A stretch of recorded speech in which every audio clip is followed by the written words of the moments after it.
বিসমিল্লাহ আসসালাতু ওয়াসসালামু আলা রাসূলিল্লাহ সাল্লাল্লাহু আলাইহি ওয়াসাল্লাম। আপনারা জানেন যে ডোনাল্ড ট্রাম্প বর্তমানে যে স্ট্রাইক আছে ইরানের উপরে সেটাকে পজ করছে অথবা স্টপ করছে বলা যায়। কিন্তু কেন করছে এটার পিছনে মূলত দুইটা জিনিস জড়িত অথবা দুইটা ব্যক্তি জড়িত। নাম্বার ওয়ান হচ্ছে আমেরিকান মিলিটারি। তারা বলতেছে ভাই ডোনাল্ড ট্রাম্প আমাদের পক্ষে সম্ভব না এগুলো করা। সো ড্যান কেন কি করছে যে নাকি মিলিটারি চিফ সে ডোনাল্ড ট্রাম্পকে বলছে যে দেখেন ভাই এগুলো বাদ দেন, আমি এগুলো পারবো না, আমার দ্বারা হইব না। এবং ব্র্যাড কুপার যে আমেরিকার যে অ্যাডমিরাল আছে এই যুদ্ধের মধ্যে এখন সরাসরি জড়িত ইরানে, সেও সেম কথাই বলছে আমাদের পক্ষে সম্ভব না, আমরা অনেক বোম ফুটাইছি, অনেক মিসাইল মারছি, দেখা গেছে ইরান কিছুই করতেছে না। ইরান বরঞ্চ আরও স্ট্রং হইতেছে। কেন? কারণ এখন দেখা গেছে যে আপনার যে চায়নার যে মিলিটারি এবং চাইনিজ যে আপনার সরকার গভর্নমেন্ট তারা ইরানকে ওপেনলি ব্যাকিং করতেছে। ওপেনলি কেন? কারণ তারা ফিউরিয়াস, তারা খুবই রাগান্বিত ট্রাম্পের উপরে যে তুমি কেন খামাখা এই সমস্ত ফাউল কাজ করতেছো, কেন ইরানে বুমিং করতেছো, তারা কি করছে, তোমার কি ক্ষতিটা করছে, এই মরণ সে পাগলের মতো ব্যবহার করতেছে।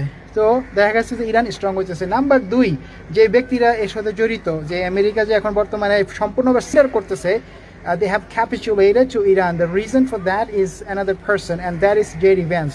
JD Vance হচ্ছে কি আপনার আমেরিকার যে ভাইস প্রেসিডেন্ট, সে JD Vance আমেরিকার ভাইস প্রেসিডেন্ট হিসেবে সে ট্রাম্প তুমি এই যুদ্ধে যাইও না, এটা তোমার পক্ষে সম্ভব না, আমরা বড়ভাবে লাঞ্ছিত হবো, আমাদেরকে মানুষ মক করবো, কইবো যে পারছে না, খুব গেছিল ইরানে যুদ্ধ করতে, কিছু হয়েছে না। সো JD Vance ট্রাম্পকে ডে ওয়ান থেকে নিষেধ করছিল যুদ্ধ করার জন্য। এই কারণে JD Vanceর পিছিয়ে আপনার ইহুদি জাতিটা, ইসরায়েলরা খুব বেশি লেগে পড়ছিল, তারা এখনও তার পিছিয়ে লেগে রয়েছে। ওকে, তারা এখনও তাকে হ্যাস্তানত করতেছে। But JD Vance is not bowing down. He said to Trump, this is not a winnable war. এখন কথা হচ্ছে যে এই যুদ্ধ বন্ধ করেছে ট্রাম্প শুধু এই কারণেই না, কয়েকটা কারণে। এর মধ্যে অন্যতম কারণ হচ্ছে চায়নার সরাসরি ইনভলভমেন্ট এবং চাইনিজ ইউয়ান, মানে চাইনিজ যে কারেন্সি আছে সেটা আপনার খুব বেশি স্ট্রং হইতেছে। এবং যত রকমের শিপ এখন আপনার স্ট্রেট অফ হরমুজ দিয়ে পাস হবে, সব শিপ টোল দিবে ইরানকে, এবং টোল দিবে যে এই টোলটা দিবে ইউয়ানে, মানে চাইনিজ কারেন্সি। তার মানে হচ্ছে পেট্রো ডলার বলে যে একটা কথা আছে না, that is completely gone, that is completely obliterated, right? That's what Donald Trump says all the time. সেই আপনার পেট্রো ডলারের এবং ট্রাম্পের যে আমেরিকান ডলার আছে সেটা সম্পূর্ণভাবে এখন কলাপস করবে। কারণ হচ্ছে যে চাইনিজ ইউয়ান এখন উঠা যাবে। ঠিক আছে, আমি ভিতরে আসছি, বাইরে যেতেছি কারণ শব্দ হইতেছে বাইরে অনেক, সরি। এখন আপনার আরেকটা কারণ যেটা হচ্ছে আমেরিকার যে মিসাইল, যে ইন্টারসেপ্টর মিসাইলগুলো বলে, প্যাট্রিয়ট সিস্টেম বলেন অথবা থার্ড সিস্টেম বলেন, সব মিসাইল সিস্টেমগুলো কলাপস করছে এবং এগুলা শেষ হয়ে যেতেছে। তার মানে তাদের স্টক পাইলের মধ্যে মিসাইল আর নাই। এখন ইরান যদি একটা মিসাইল অথবা বোমা ফুটায় আমেরিকার উপরে, মানে মিডল ইস্টের বেসের মধ্যে, এই আরব কান্ট্রি যেগুলো আছে কাতার, কুয়েত, বাহরাইন, এগুলোর মধ্যে যদি এখন ইরান বোমা ফুটায়, আমেরিকার মানে ডোনাল্ড ট্রাম্পের কাছে কোনো ইন্টারসেপ্টর মিসাইল নাই। তার মানে হচ্ছে তারা এখন at the mercy of the Iranian IRGC, তারা IRGCর মার্সির উপরে এখন চলবে। তো এই কারণে সব কিছু মিলে দেখতেছে এই যুদ্ধ যেতে সম্ভব না। তারা এই যুদ্ধ বন্ধ করছে, ট্রাম্প বন্ধ করছে। এখন কথা হচ্ছে ট্রাম্প কি এটা যুদ্ধ আবার যাবে, এই যুদ্ধে আবার যাবে? পাগলে কি না বলে ছাগলে কি না খায়, এটা কথা আছে না? তো আপনার পাগলকে এখানে ডোনাল্ড ট্রাম্প, ছাগলকে ইসরায়েল, ইহুদির হচ্ছে একটা ছাগল।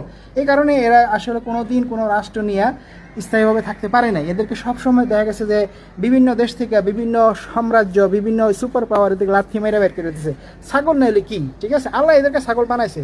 এদের একটা বড় পানিশমেন্ট হয়েছে গিয়ে এরা ছাগলের মতো, এদের কোনো মান সম্মান নাই, এদের কোনো লজ্জা শরমও নাই। দেখেন তাহলে ফিলিস্তিনিতে যাইয়া সব ফিলিস্তিনের জমি জমা সব দখল করছে, সব চুরি করছে। হ্যাঁ, এগুলো হচ্ছে চোর জাতি।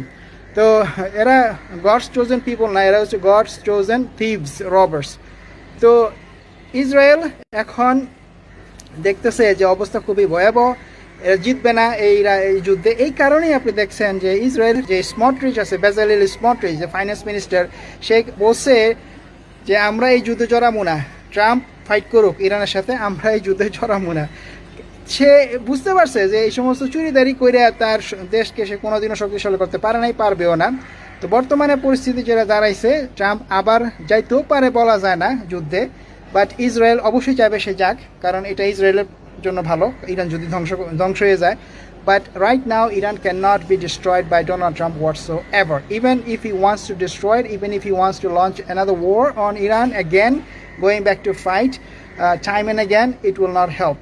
ওকে, ট্রাম্প যদি আবারও চায় যুদ্ধ করতে ইরানের সাথে, ইরানকে ধ্বংস করে দিতে, এখন তো পজ আছে, আবারও যদি যায় কিছুই হবে না ভাই, সে বুঝা ফেলাইছে। তার উচিত এখন তবা আস্তাগফিরুল্লাহ করা এবং আল্লাহর কাছে বলা বা আমার মাফ করে দেন, তার যে গড আছে যেটা সে মানে, এবং সে অবশ্যই তার উচিত রাস্তায় ভিক্ষা করা, মানুষের কাছে ক্ষমা চাওয়া, এবং যে মিড টার্ম ইলেকশনটা আসতেছে না কিছুদিন পরে, ভাই মানুষ তারা ছাড়বো না, একদম হস্তে নস্ত করে দিব তারে, একদম হস্তে নস্ত। ইনফ্যাক্ট এখনই তার দলের অনেক সমর্থক যারা তাকে বারবার সাপোর্ট দিছে, বছরের পর বছর সাপোর্ট দিছে, তারাই এখন তার বিরুদ্ধে লাগতেছে। সো সুবহানাল্লাহ, I will give you more update, subscribe, like and follow and share in this video ইনশাআল্লাহ। আসসালামু আলাইকুম।